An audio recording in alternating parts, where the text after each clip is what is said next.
HOPECast Episode 1, When the Soul Remembers Hope. Today's podcast is sponsored by Wild Soul Hope. Welcome to HOPECast. Before we begin, I want to invite you to take one breath with me. With a big breath in, hold it, 2, 3, 4, and exhale. Not to fix anything, not to become anything, just to arrive wherever you're listening from, your car, your kitchen, on a quiet walk, while folding laundry, or like me, lying awake at night. I hope this feels like a place you can exhale. This is HOPECast, and this space is for people who are tired of pretending they're okay and ready to find clarity inside the chaos.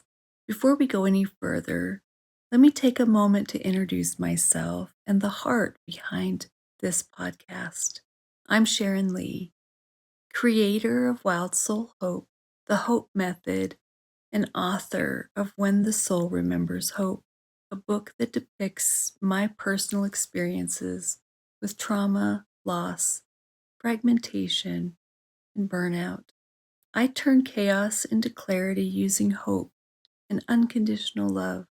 HOPECast isn't a motivational podcast. It's not about forcing positivity. It's not about fixing yourself. It's not about becoming someone new. HOPECast is a space for remembering who you were before survival became your personality. Remembering what it feels like to be at home inside yourself again.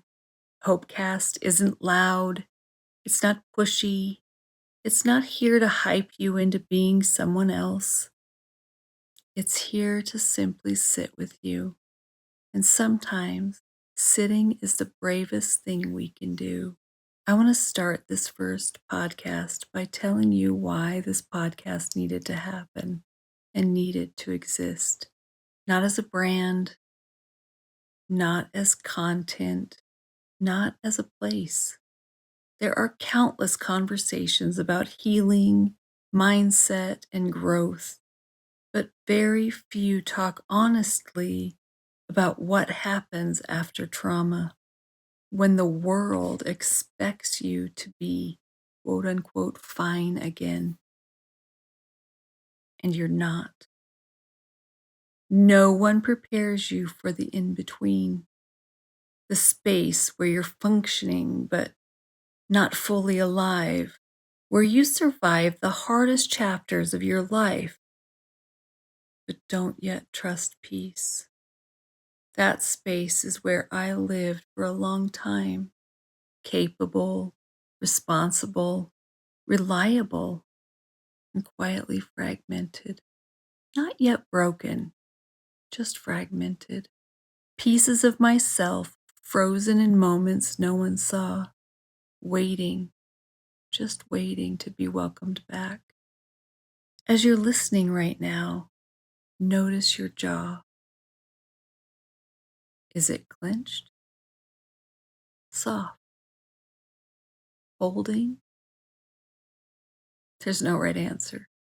I just want you to notice. Before we talk about healing, before we talk about energy, clarity, or transformation, we have to talk about the lie we were told about hope. Because most people didn't lose hope. They were handed a version of it that never fit real life. HOPECast was not born out of everything going right in my life. It was born out of grief, out of trauma, out of loss, out of burnout, out of moments where I realized that pushing harder was actually hurting me more than propelling me forward. Somewhere along the way, I learned something really important.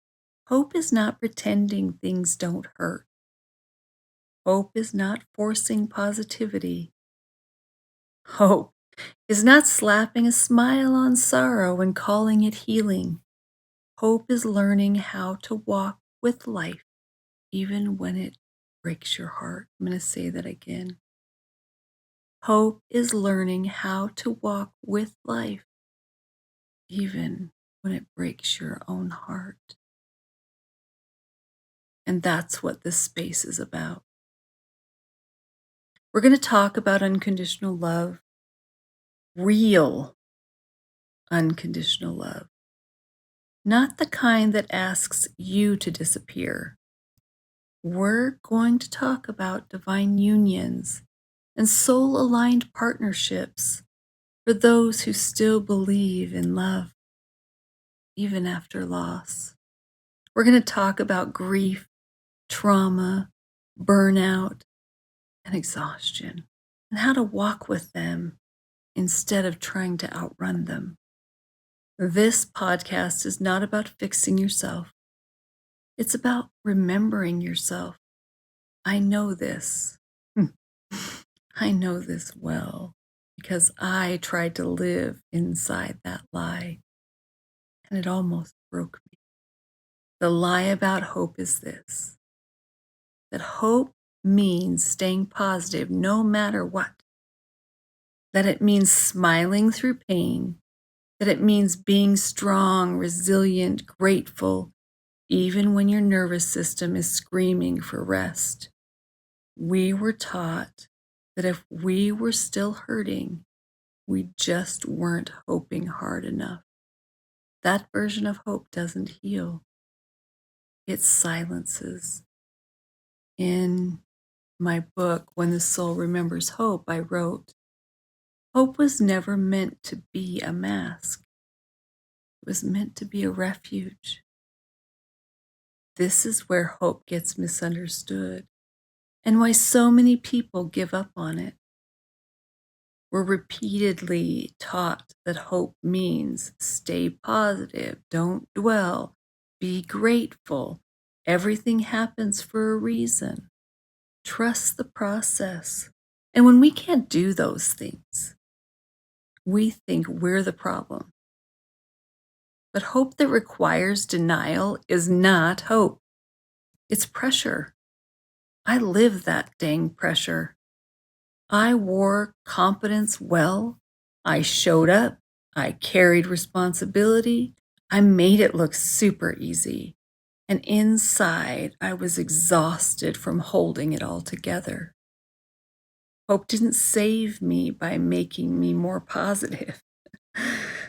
It saved me by teaching me how to stay present with myself without abandoning parts of me to survive. Hope is not the absence of pain. It's the willingness to stay present with yourself when pain is part of the story. Hope doesn't rush healing. It walks inside it, perfectly imperfect. Yes, perfectly imperfect.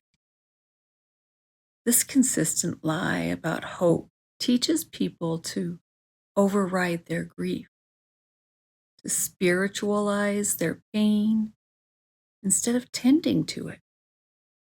It rewards performance, not presence. And over time, that creates burnout, resentment, emotional numbness, or the quiet belief that something must be wrong with you. Let's get it straight. Nothing was wrong with me, and nothing is wrong with you. The framework was and is completely wrong. The truth is, hope was never about pretending things were okay. Hope is what remains after pretending no longer works. Let that truth bomb sink in for a minute. Hope doesn't erase grief. It sits beside it. It says, you don't have to disappear to survive this. Real hope is quieter than we were taught. It looks like honesty, like boundaries, like choosing to rest instead of proving strength. Hope is not a demand to rise above your pain. It's permission to stay with yourself while you heal. I didn't wake up one day with the hope method fully formed. It came together slowly, the way most honest things do. After experiencing deep grief and long seasons of emotional survival, I realized that everything I had been taught about quote unquote being strong was actually disconnecting me from myself. As I said earlier, I was praised for pushing through, for holding it together, for being capable, reliable, dependable. But inside, I was so exhausted. And maybe you know that feeling, the moment where you realize you're doing all the right things, but your body is tired, your heart feels heavy, and your soul is quietly asking for something gentler.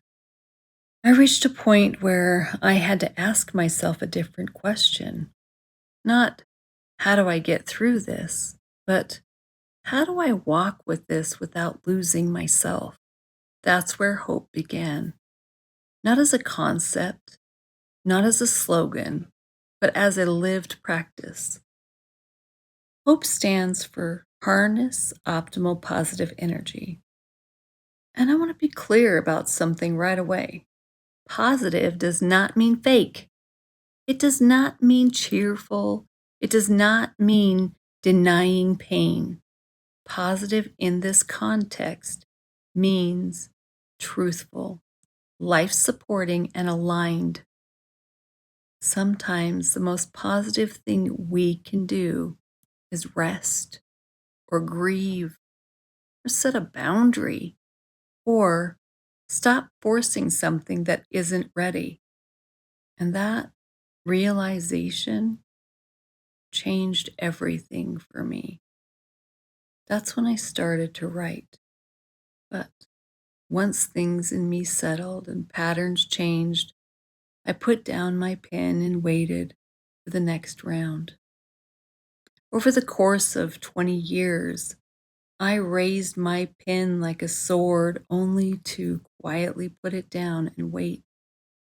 I didn't write this from theory. I wrote it from deep rooted grief, deep or even deeper rooted self abandonment, fear, even fear from loss, from moments where the only thing I could do was breathe and tell myself, be, just be, or stay, just stay, or just keep pushing through. Keep pushing through. Today will be easier. I just kept pushing through whatever obstacle came my way as I bent to please others in my relentless search for peace through self abandonment. And I just kept pushing through the chaos as I abandoned myself for the control that always seemed just out of reach. Until I stood there one day, looking myself in the mirror, and I didn't even recognize the old lady looking back at me. As I looked down at my left hand, the one that wears the ring that says hope, and my ring screaming back at me, hope. That's when I realized sometimes all we have left is hope. I had a choice to make, and that's when I started pulling out all those journals that my mighty pen had painstakingly crafted, and I started thumbing through them. That's the singular moment my soul truly began to remember hope, not as a concept, but as a companion. If you've ever felt exhausted by positivity, if you've ever felt guilty for still hurting, If you've ever wondered why hope felt heavy instead of helpful, you're not failing. You were simply given a version of hope that asked too much and gave way too little. Hope now has a new meaning, and it's not wishful thinking. Before we go any further, I want to slow this down just for a moment because hope has been overused, misunderstood, and sometimes even weaponized. We're often told to just have hope without being shown how to hold it without bypassing grief, trauma, or exhaustion. Hope, as I teach it, is not optimism. It's not pretending things are okay when they aren't. Hope is a practice of returning to yourself when life has scattered you into fragments. This podcast exists because I lived what happened when hope is misunderstood and what becomes possible when it's reclaimed slowly, honestly, and without pressure. I want to touch briefly on something we'll talk about often in this podcast: unconditional love and divine union. Unconditional love is not self abandonment. Let me say that again because someone needs to hear it. Unconditional love does not require you to betray yourself. It does not demand silence. It does not ask you to shrink or endure harm. True love, divine love, feels steady. It feels safe. It feels spacious. And before we find that kind of love with another person, we have to learn how to offer it to ourselves. Divine union is not about chasing the one. It's about becoming whole enough to recognize love when it arrives. We'll talk about longing here, about waiting, about faith, about timing, and we'll talk about how love doesn't disappear just because it hasn't shown up yet. We need to gently reclaim and consciously redefine beautiful word, love, specifically unconditional love. Most of us were taught that unconditional love meant endurance of some kind, staying when we wanted to leave, explaining our every action and every word, overgiving constantly, and accepting harm. We learned that love meant earning safety. And when that's the version of love you learned, loving yourself can feel foreign or even wrong. This is why self-love often feels shallow or inaccessible or even selfish, because unconditional love of self doesn't begin with confidence or affirmation. It begins with presence. Unconditional self-love says, I won't leave myself when I'm hurting. I won't shame myself for surviving, and I sure as hell won't demand healing before I offer care to myself. It's the choice to stay with the fear, with the grief, with the exhaustion, without trying to fix it. And for many of us, unfortunately, this is the first time love has ever felt safe. When I say, when the soul remembers hope, I'm not talking about remembering optimism. I'm talking about remembering wholeness. Trauma doesn't just hurt, it scatters us. We adapt, We compartmentalize, we survive, and eventually we forget what it feels like to inhabit our own lives. Remembering isn't forceful, it's an invitation, a slow gathering of self. This is where the hope method comes in, not as steps, but as a relationship with yourself rooted in unconditional love. To harness your energy isn't control, it's noticing where you're tense, where you're depleted, where you're pushing when rest is needed.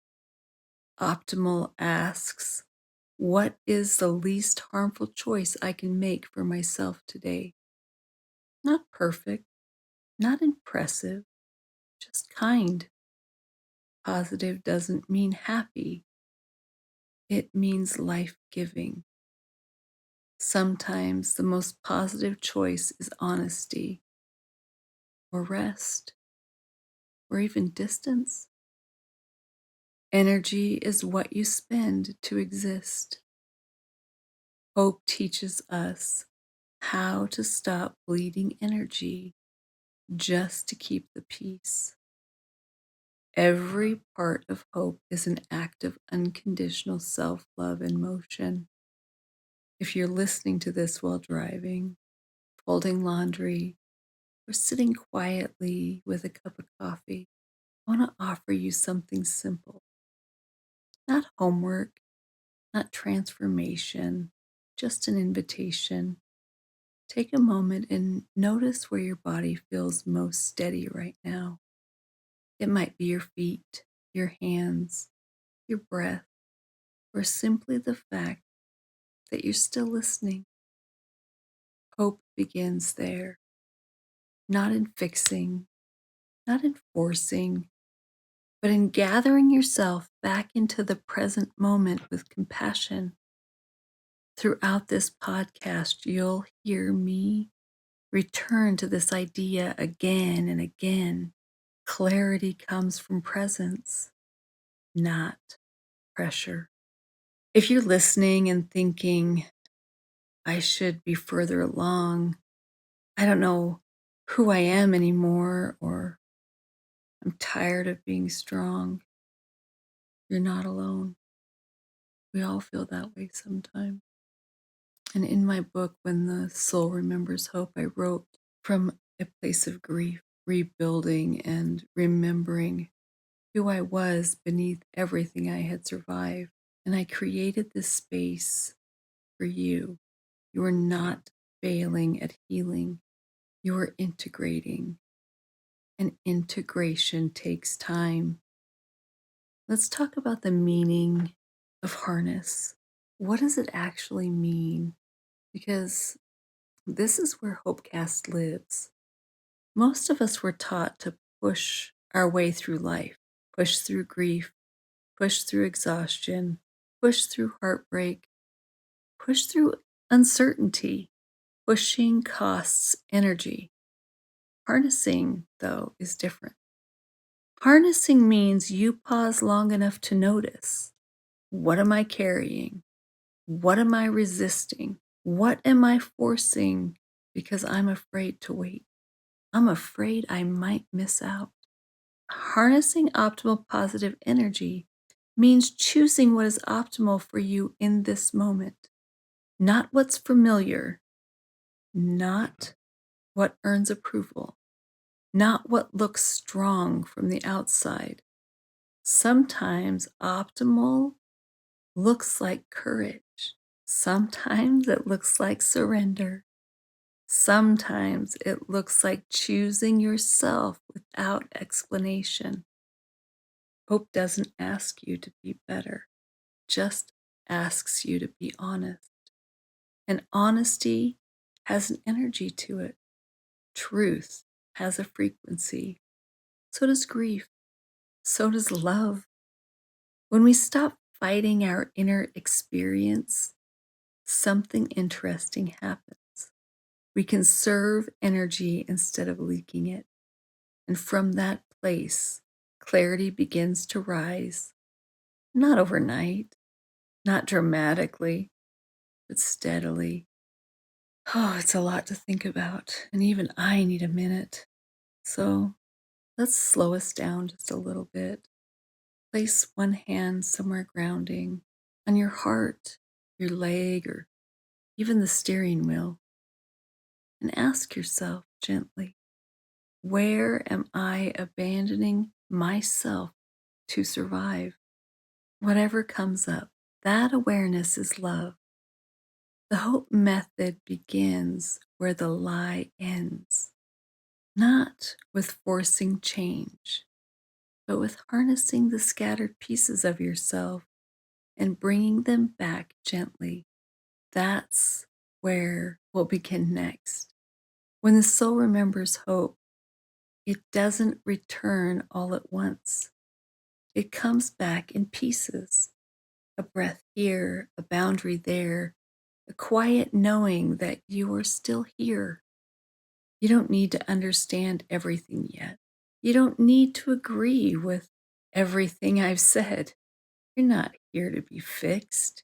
You're here to remember what already lives inside you at your own pace.